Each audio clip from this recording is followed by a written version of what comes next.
later sien ek julle nie, Donnie, welkom by nog 'n Kids on the Couch. Hoe lekker is dit nie net om weer terug te wees nie? Is julle nie bly die skool begin weer nie? Oh my goodness, maatjies, ek hoop nie julle voel ook soos julle nie. Hoekom voel julle so? Dis skool. Ek dink skool is lekker.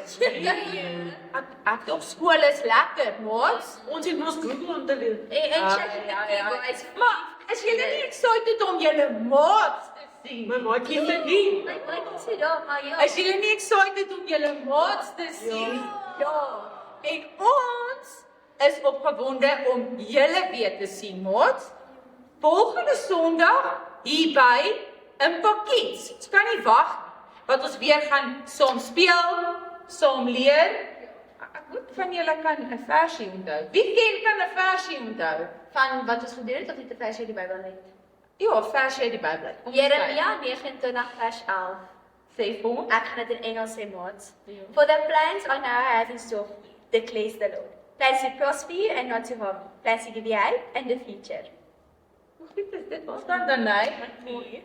Kan julle versies onthou? Okay, Jaden, kom ons kyk vir jou. Filippense 4 vers 13 sê, ek is tot alles in staat deur Jesus Christus wat my krag gee. So mooi. En wie ever nie die ken nie, is dat baie geskok. John 3 verse 16. Sê Luan, go. For the Lord your God gave his one and only Son to die on the cross for you, so that you will not perish but live eternally. Amen. Amen. Let's klap Nou wat? Dis wat ons leer hier by Impact Kids Kerk. En ons wil hê julle moet kom van volgende Sondag af dat ons weer nie daai vuur in elkeen van ons kan opwakker en die woord kan begin onthou, die versies kan onthou, né? Maak dit julle opgewonde om hiernatoe te kom. Yes, ek hoop so. So, ons sien julle volgende week. Bye.